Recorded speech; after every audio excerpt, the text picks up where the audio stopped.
إلى حضرة نبينا محمد صلى الله عليه وسلم وعلى آله وصحبه وسلم إلى حضرة والدنا الشيخ وخصوصا إلى حضرة الراهي أبا غزل بن حسب الله تنعجل بن موسى مبسم سرات وهو سلاوة وعلهم علي من جميع أرواح المسلمين والمسلمات والمؤمنين والمشهد لله لهم الفاتحة. أعوذ بالله من الشيطان الرجيم. بسم الله الرحمن الرحيم. الحمد لله رب العالمين الرحمن الرحيم مالك يوم الدين إياك نعبد وإياك نستعين اهدنا الصراط المستقيم صراط الذين أنعمت عليهم غير المغضوب عليهم ولا الضالين.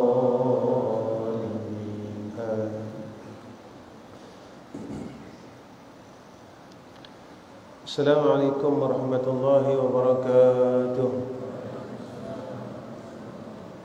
الحمد لله رب العالمين وبه نستعين على أمور الدين والدنيا والآخرة. اللهم صل على سيدنا محمد وعلى آله وصحبه وسلم. أما بعد، اللهم إليك نشكو وإياك اللهم لك الحمد وإليك المستعان ولا حول ولا قوة إلا بالله العلي العظيم.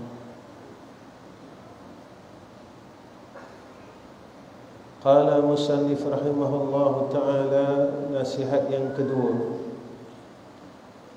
bagaimana sepatutnya kita menerima nasihat. Jadi macam mana kita nak terima nasihat? Wahai anakku yang tercinta, memberi nasihat itu sebenarnya mudah saja. Yang berat ialah menerima isi nasihat tersebut. Bagi nasihat mudah, tapi menerima nasihat itu susah. Sebab apa susah? Satu, sebab dalam diri kita ada sifat kesombongan. Kita sombong. Sebab itu Imam Ghazali rahimahullahu ta'ala dia bagi tahu gitu. Ada orang yang sombong disebabkan ilmunya. Sombong, dia rasa dia dah tahu, lalu orang memberikan nasihat, dia tak nak terima kerana dia rasa dia tahu. Jadi kita langsung terfikir, kalau dah ada ilmu sekalipun, buat salah tak? Semua orang jatuh pada kesalahan dan kesilapan. Walaupun kita ni tahu, walaupun kita dah hafal Al-Quran, tapi tetap kita buat salah. Sebab itu seseorang hatinya lembut, hatinya yang lembut, hati yang tawaduk, hati yang boleh menerima nasihat. Kerana apa seorang itu boleh menerima nasihat? Sebab dia memandang inilah asbab hidayah dan taufik daripada Allah.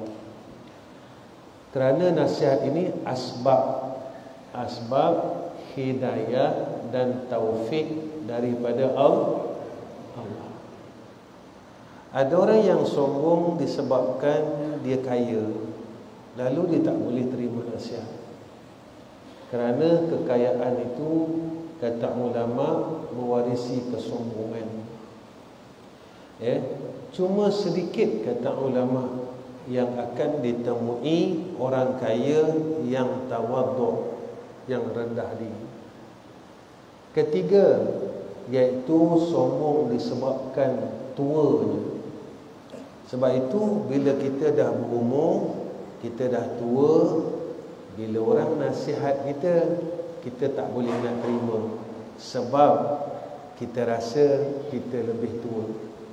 Neraka tak pilih umur.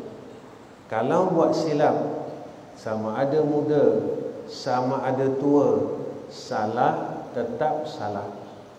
Pada Allah, salah tetap salah. Sebab itu kalau kita nak tahu kita ni dah baik ke belum, tatkala kita menerima nasihat, bagaimana reaksi kita? Bukan ketika kita memberi nasihat. Memberi nasihat ini mudah, tetapi tatkala kita menerima nasihat, apa reaksi kita? Kita rasa apa? Kita terima ke? Kita tolak ke? Kita nak tahu kita ni baik tak baik? Ketika kita menerima nasihat, bagaimana perasaan kita? Kalau kita dapat menerima dengan baik, maka tandanya Allah mula nak pilih kita menjadi hamba yang baik.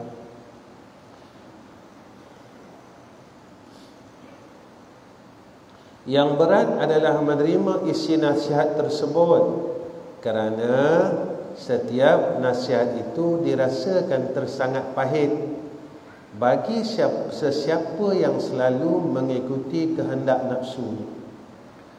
Ya, orang buat salah, kalau dia dinasihati memang pahit.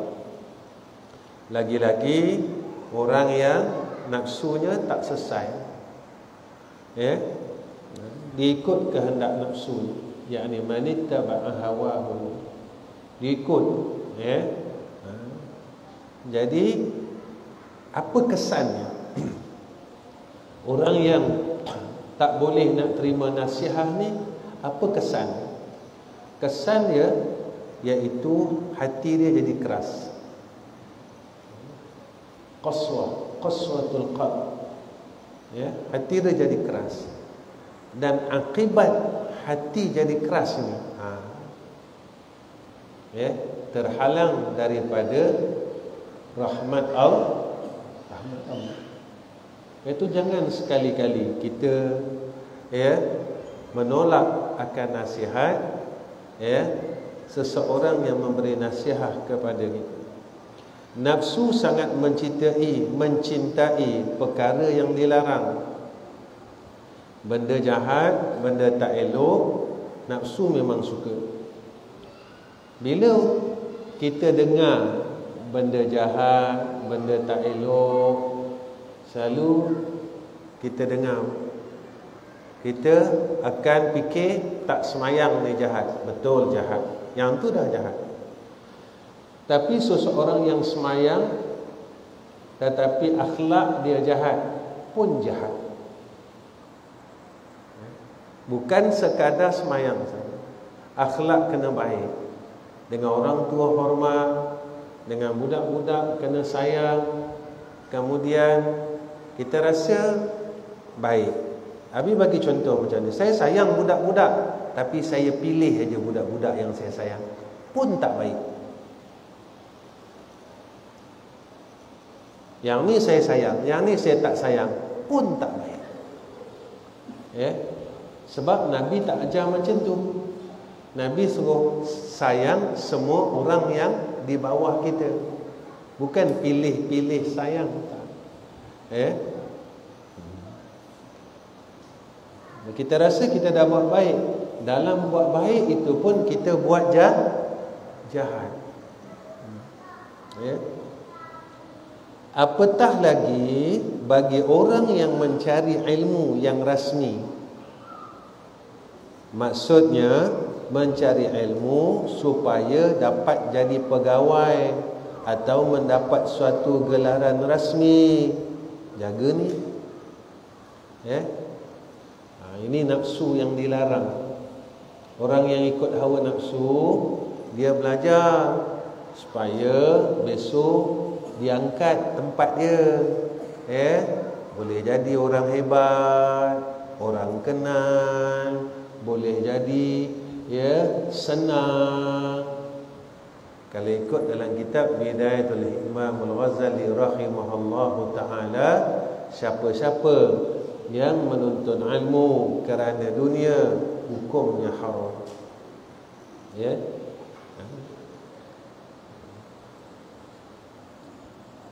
Ni jaga. Betul, Nabi selalu pesan. Orang angkat kita, besok dia dah pernah angkat, dia empas lah. Betul tak? Macam mana? Habis selalu pesan dengan kamu, kalau kamu nak berhubung dengan seseorang, berhubunglah kerana Allah dan Rasul. Kalau kamu berhubung, jalinkan satu hubungan sebab dia ada pangkat, besok dia dah tak ada pangkat, hubungan tu dah tak ada. Kalau sebab dia kaya, besok kalau dia miskin, hubungan ni dah hilang. Kalau kita hubungkan pertalian disebabkan dia ni tadi baik, besok kalau kita nampak kejahatan dia, kita tinggalkan. Sebab seseorang tidak akan sempurna. Tetapi seseorang yang berhubung kerana Allah dan Rasul, dia kawan, dia bersahabat kerana Allah, kerana Rasul. Bukan sebab dia baik dengan saya, tak. Kamu rapat dengan kawan kamu sebab kawan kamu baik dengan kamu. Lepas tu kamu tak rapat dengan kawan-kawan yang lain. Sebab apa kamu baik dengan dia? Sebab dia selalu bagi makanan dekat saya. Besok bila dia tak bagi makanan, kita cari orang lain pula. Jadi bersahabat, berkawan dalam keadaan yang tidak ikhlas. Sebab itu siapa yang berkehendak membuat satu amalan kerana dunia, maka Allah akan bagi habuannya di dalam dunia, tetapi satu zarah pun Allah takkan berikan kepada dia bahagian di dalam akhirat. Kena ingat ni, sebab Allah dah bagi dah dalam dunia. Tetapi kena ingat, siapa-siapa yang melakukan suatu amalan kerana Allah dan Rasul, lalu Allah akan mencukupkan segala keperluannya dalam urusan dunianya, kerana Allah adalah pemilik dunia dan akhirat. Ingat tu cakap ni. Dan sentiasa sibuk untuk menonjolkan kehebatan dirinya dan menghimpunkan kesenangan dunia. Jangan sampai macam tu. Kena ingat, nak megah-megah. Habis selalu cakap dengan kamu, dunia tak salah. Apa yang ada pada kita dan Allah bagi, guna pakai. Tapi yang salahnya ketika kita menerima dunia, apa perasaan? Kita makin jauh tak dengan Allah? Kita makin sombong tak? Bongkak tak? Ataupun kita ni makin jahat? Tak salah pun. Sahabat ada yang kaya, bukan kata Islam ni melarang ada dunia. Islam tak larang ada dunia. Yang Islam larang ialah dunia yang ada pada kita menjadi asbab kita makin jauh. Dulu masa tak ada duit, dekat dengan agama. Bila dah ada duit banyak, mula jauh dengan masjid, jauh dengan majlis ilmu. Bila ditanya kenapa, saya sibuk. Rupanya dunia yang ada pada kita, Allah kurniakan menjadikan kita jauh dengan Allah. Sebab kata ulama, tanda seseorang itu dicilakakan oleh Allah, amalan kebaikan yang biasa dia buat diangkat oleh Allah satu-satu. Allah cabut. Ni jaga. Jaga. Sebab itu Nabi suruh kita baca apa? Bismillah ala nafsi wa dini wa ahli wa mali. Kalau dalam hadis, Bismillah ala nafsi wa dini wa mali. Dalam hadis almarhum dia baca Bismillah ala nafsi wa dini wa ahli wa mali. Yang ni yang kita baca dalam wirid husnul khatimah. Kita minta dengan Allah supaya Allah Subhanahu wa taala memelihara segala kebaikan yang kita buat. Kerana orang yang seperti ini, Bismillah ala nafsi wa dini wa ahli wa mali. Kita minta Allah kurniakan kepada kita kebaikan-kebaikan untuk kita beramal. Alhamdulillahillazi afan. Alhamdulillah. Bismillah ala nafsi wa dini wa ahli wa mali. Alhamdulillahillazi bi ni'matihi tatimmus shalihat. Alhamdulillahillazi bi ni'matihi tatimmus shalihat. Tahmid inilah yang disebut oleh Nabi, yaitu siapa yang beramal dengannya lalu dikekalkan akan kebaikan yang selalu dilakukan. Bismillah ala nafsi wa dini wa ahli wa mali, yaitu kita mohon dengan Allah. Tadi Abi tersilap. Kita mohon dengan Allah agar dibukakan segala pintu kebaikan dunia dan akhirat. Alhamdulillahillazi bi ni'matihi tatimmus shalihat. Kita mohon dengan Allah seperti mana sabda Nabi sallallahu alaihi wasallam, supaya dipelihara akan segala kebaikan yang pernah kita buat. Kita minta istiqamah. Kerana orang yang seperti ini selalu menganggap bahawa hanya dengan sekadar memperoleh ilmu itu sudah cukup menjadi sebab keselamatan dan kebahagiaan. Selalu jadi orang anggap apa? Ada ilmu senang.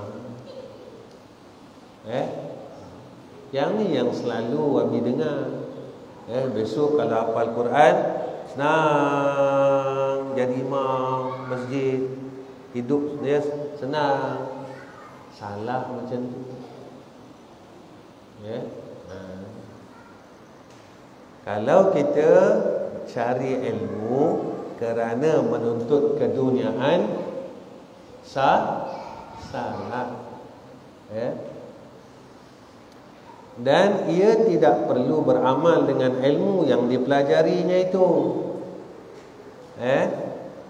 Jadi belajar banyak-banyak tak boleh jadi orang saleh. Belajar banyak tapi selalu kata orang, nak cari salah orang, tak nak perbaiki diri sendiri. Patutnya makin kita mengaji, makin kita memperbaiki diri.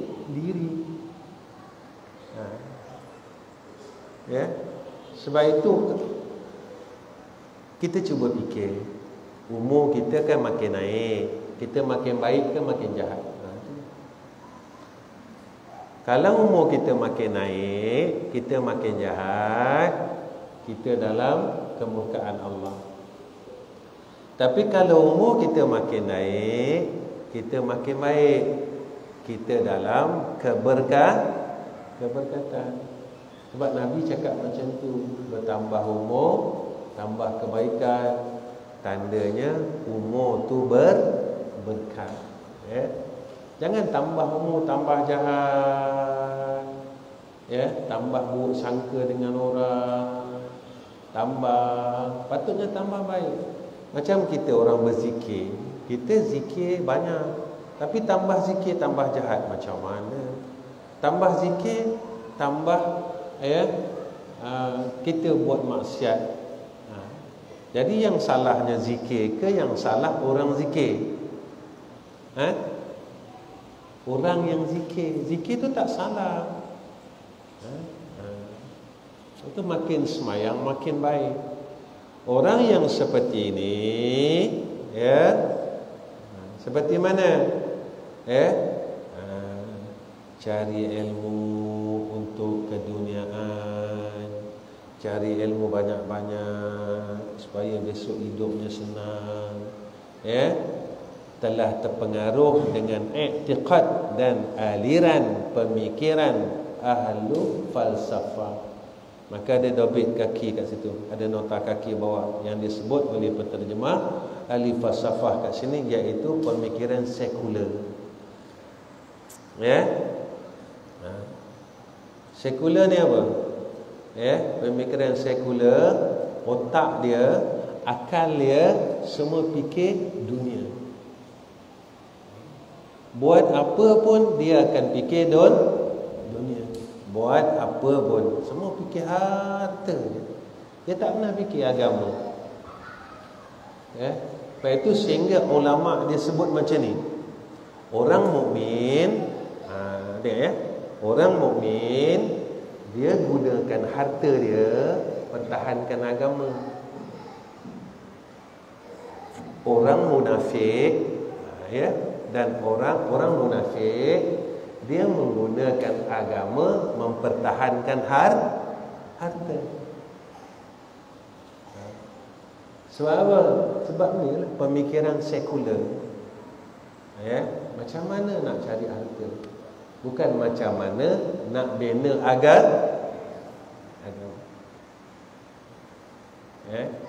Macam mana nak bina agama.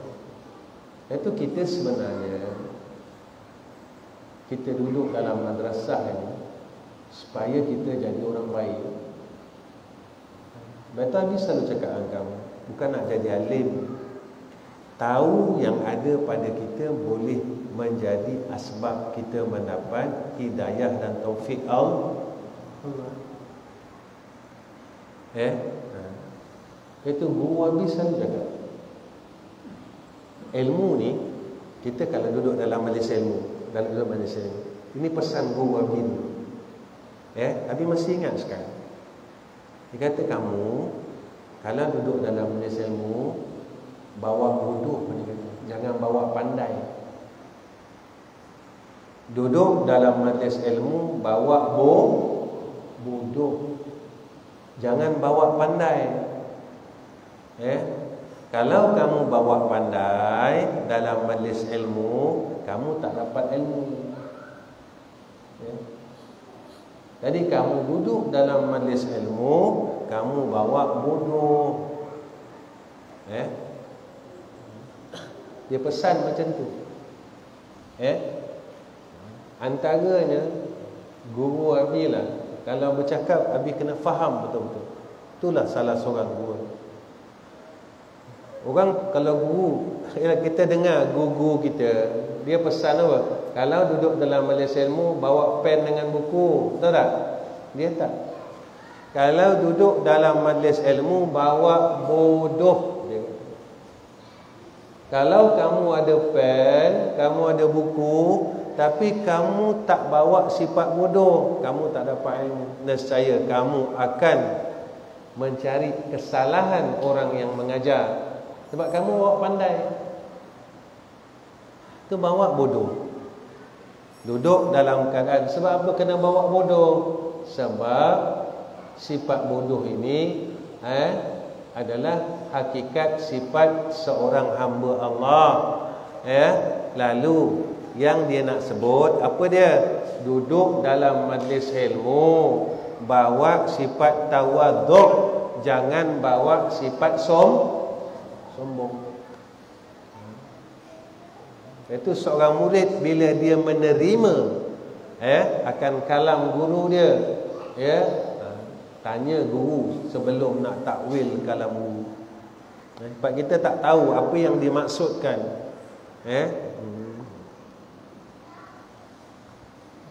Macam mak kita, kamu habis tak tahulah masa kecil-kecil dulu. Kita main hujan, nak main hujan dekat depan pintu. Mak kita marah, betul tak? Jangan main hujan. Tapi kita degil hulu kaki dekat cucu atap.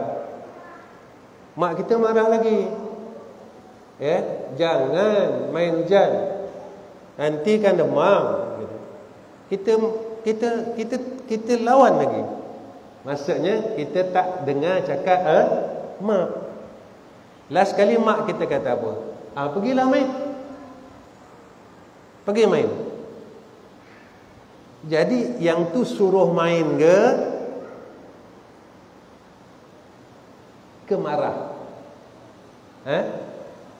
Nak main sangat, mainlah. Keluar. Jadi yang tu suruh main ke marah? Marah. Tapi kalau kita dengar perkataan mak kita, mak suruh mak, pun dah marah sangat. Sebab kita ni degil. Jadi kalau anak-anak dulu, dia faham mak dah marah. Terbalik zaman sekarang. Nampak? Subhanallah, alangkah kelirunya pemikiran seperti ini. Bukankah ia telah mengetahui bahawasanya seseorang itu apabila telah dapat menghasilkan ilmu, kemudian dia tidak beramal dengan ilmu yang telah diketahuinya, nanti pada hari kiamat ia akan disoal dengan soalan yang lebih berat lagi daripada orang yang tidak mengetahui apa-apa. Iaitu golongan yang awal dipanggil, dihisab oleh Allah adalah golongan ahlul ilmi. Jaga tak? Kamu yang hafal Quran 30 juzuk, 15 juzuk, jangan senang tau. Kamu akan awal dipanggil dan dihisab oleh Allah. Saya apa 10 juzuk, ikut turn lah. 30 panggil dulu, 20 kemudian 10. Jangan kata saya lepas, jangan. Sebab Allah akan tanya, kamu amal tak apa yang kamu hafal? Kalau hilang tu satu lagi dosa. Satu huruf yang hilang, dosa. Itu dia. Lepas tu habis tu ingat kata-kata Pak Sumit. Dia kata tak payahlah hafal Quran, baca je Quran. Hari-hari macam makanan yang kita makan. Pagi, makan tengah hari, makan malam. Kenapa? Sebab kalau Abi salah, tak tahulah. Abi tak tahu apa maksud kalam Pak Sumit. Cuma yang Abi faham, ketika Pak Sumit sebut tak payahlah hafal Quran, tadarus je Quran, baca je Quran, macam makanan. Sebab ketika ia melihat orang zaman sekarang tidak peka dengan menjaga Quran. Lepas itu dia pesan macam tu, sebab mengikut zaman. Dulu kalau orang hafal Quran, semua dia jaga. Ini zaman Nabi kecil. Zaman Nabi kecil, imam di masjid kampung Nabi dia hafiz. Dulu nak dapat hafiz Quran susah. Dia makan, dia jaga pandangan dia, kalau jalan dia tunduk je imam ni. Habis pernah tanya, dia kata takut Quran hilang. Memang dia balik daripada salat, dia memang tak ada sembang-sembang. Dia jalan terus balik rumah. Memang dia menjaga. Jadi ketika kalam ini berlaku, sebab dia melihat akan zaman. Cuba tengok orang sekarang hafal Quran. Ada 30 juzuk, tengok wayang juga, mana jadi. Quran 30 juzuk, tengok wayang.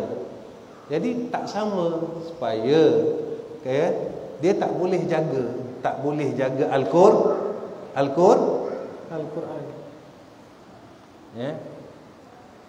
Baik. Itu yang Abi faham maksud ulama ni. Yang Abi faham maksudnya. Orang lain faham, Abi tak tahulah, sebab Abi tak pandai. Seperti apa yang telah disebut dalam hadis Rasulullah sallallahu alaihi wasallam, asyaddun nasi azaban yaumal qiyamah alimun la yanfa'uhu Allahu bi'ilmihi.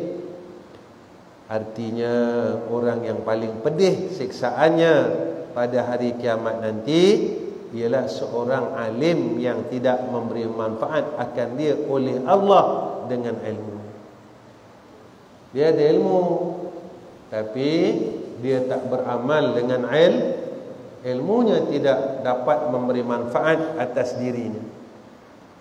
Ya, makin belajar, makin mengaji, tetapi makin tak boleh jadi orang baik. Dan diriwayatkan daripada Imam Junaid Al-Baghdadi qaddasallahu sirruh, bahawasanya ada seorang yang telah bermimpi bertemu dengan beliau di waktu tidur selepas kematian beliau. Lalu orang ini telah bertanya kepada Imam Junaid Al-Baghdadi dengan katanya, apa khabar kamu wahai Abu Qasim? Ya, Junaid Al-Baghdadi. Lalu Imam Junaid Al-Baghdadi menjawab, sebenarnya telah hilang segala ilmu yang zahir dan juga telah hilang ilmu yang batin, dan sudah tidak ada lagi yang bermanfaat kecuali hanya beberapa rakaat yang sampai kami lakukan di tengah malam. Jadi satu hari orang bermimpi bertemu dengan Imam Junaid Al-Baghdadi. Lalu orang bertanya kepada Imam Junaid Al-Baghdadi, apa khabar kamu Imam Junaid Al-Baghdadi wahai Abu Qasim? Imam Junaid Al-Baghdadi dah meninggal. Lalu Imam Junaid Syekh Junaid Al-Baghdadi menjawab, kat sini dah tak pakai ilmu zahir, ilmu batin.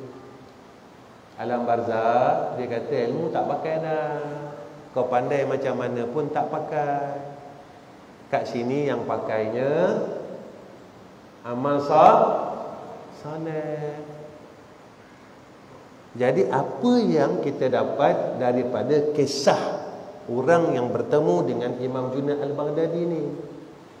Kalau ada ilmu masa hidup tak beramal, tak guna. Jadi ilmu ini menjadi alat untuk kita berbuat amal saleh. Ada ilmu jadi orang baik. Itu yang Nabi selalu cakap dengan kamu. Bukan khatam kita, tutup kita, buka kita, khatam kita, tapi sama-sama kawan bergaduh. Orang buat baik, kita duduk je dalam bilik, tak ambil tahu. Ya, macam madrasah kita ada orang mesi-mesi rumput, kita tak ambil tahu pun. Oh, saya tak boleh mesi rumput, apa salah tolong bersihkan kayu tempat orang nak mesin. Kita jadi mandu tengok.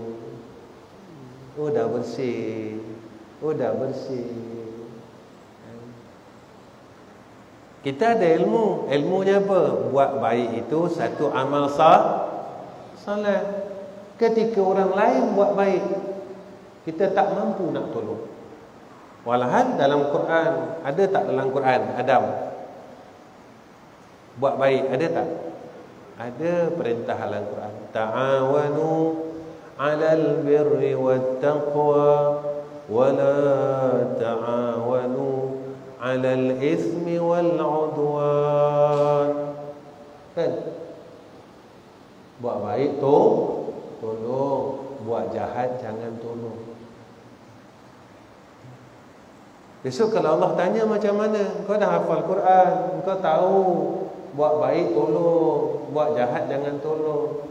Kenapa kau tak nak amal? Besok sangkut. Nabi sebut macam tu. Asyaddun nasi azaban yaumil qiyamah. Apa dia? Alimun la yanfa'uhu Allahu bi'ilmihi. Itu yang Nabi kata, oh saya tak boleh lah sebab saya ada anak kecil. Orang lain pun ada anak, bukan kita seorang aja ada anak. Nak paling banyak anak Ustaz Rafiq. Elok aja boleh. Kita baru seorang anak kita. Anak baru seorang, dia punya sibuknya macam anak 6 orang. Tengok Ustaz Rafiq. Selamanya. Sebab apa? Sebab bila Allah luaskan hati kita dengan agama. Nampak tak? Ya. Tu kadang-kala kenapa aku ni tak boleh? Kenapa tak boleh? Sebenarnya kita mengikut kehendak nafsu kita sendiri. Ketika datangnya akan seruan agama, nampak tak? Ada dalam Quran tak? Ada tak ayat dalam Quran? Ada. Allah pesan siap-siap orang yang gagal, yang dia tersangkut dengan harta, dia tersangkut dengan anak-anak, langsung dia tak boleh dapat manfaat agama. Dulu boleh, tapi bila Allah kurniakan kepada dia, dia mula kurang. Ada kan? Tapi ayat ni menunjukkan tentang besok dekat akhirat. Tapi fitnah itu yang disebut oleh Allah dua benda. Mana dia? Yauma la yanfa'u malun wala banun illa man atallaha biqalbin salim. Besok pada hari itu la yanfa', tidak ada manfaat, malun wala banun, dan juga anak, harta dan anak. Sebab apa? Ini yang orang selalu sibuk. Orang sibuk dengan harta, cari duit, lupa akhirat, lupa buat baik. Sibuk dengan anak-anak, lupa buat baik. Orang luar rumah buat baik, kita selamba je. Kenapa? Anak tak salah, tapi jangan sampai dua benda ini menjadi fitnah. Sampai Allah sebut dalam Quran, yauma la yanfa'u malun wala banun illa, melainkan man atallaha, siapa yang datang kepada Allah, biqalbin salim, hati dia selesai. Dia tahu dah, yang ni tipu daya ni, yang ni tipu daya ni. Kalau seruan kebaikan yang sedikit kita sangkut dengan sebab dua benda, macam mana besok seruan yang besar? Minta maaf lah. Kita cakap kita hebat macam mana? Kan sahabat dulu baru kahwin, dengar gendang perang, tinggalkan isteri. Nampak tak? Jadi kita ni sebenarnya tak kuat lagi. Walaupun kita kata kita hebat, kita ni sebenarnya tak kuat lagi. Tak kuat. Baik, wallahu a'lam. Dah 10:30. Nanti malam besok kita sambung nasihat yang ketiga. Malam besok Abi kena baca panjang sikit sebab nasihat yang ketiga panjang. Baik, sampai ni.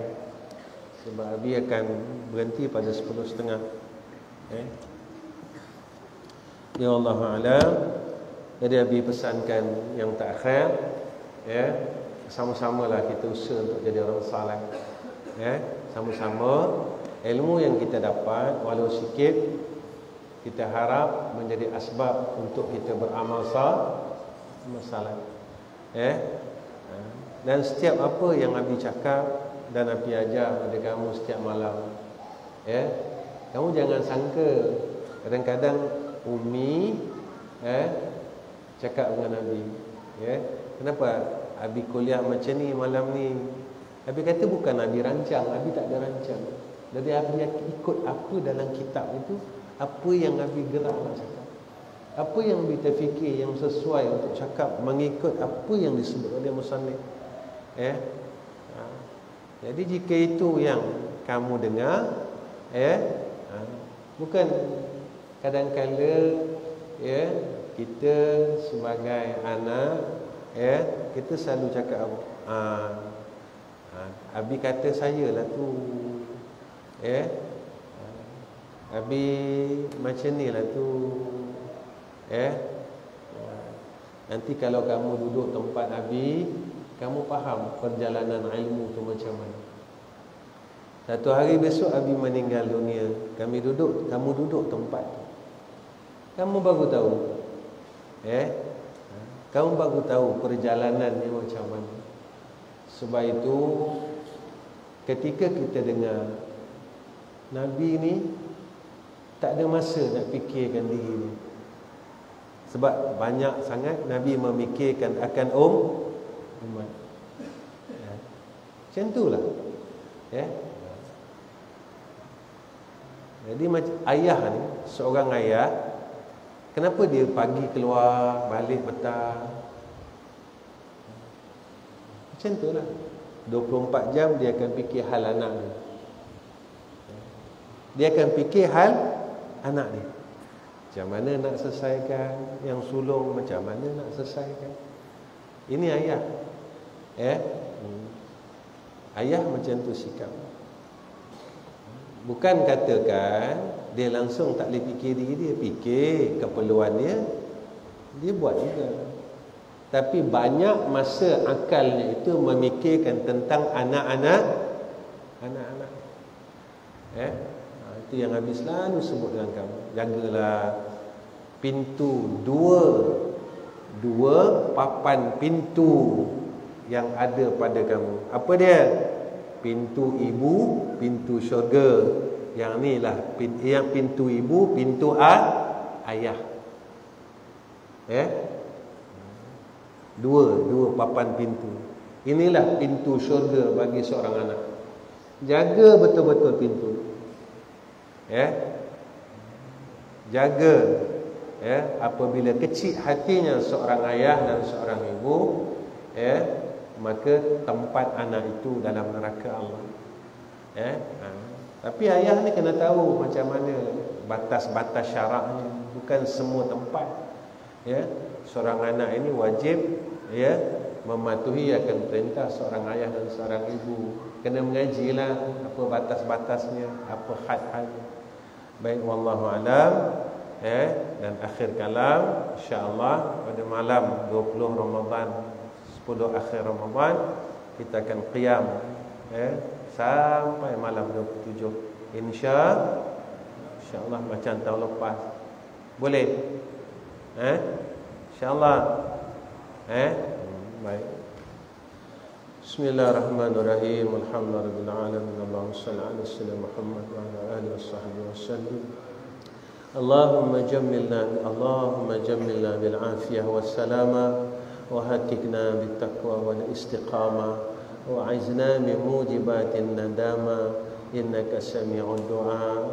Ya Allah, mudahkan segala urusan amal, ibadah, salat, puasa, zikir, baca Quran kami dalam bulan Ramadan ini ya Allah, dan sehingga akhir hayat kami ya Allah.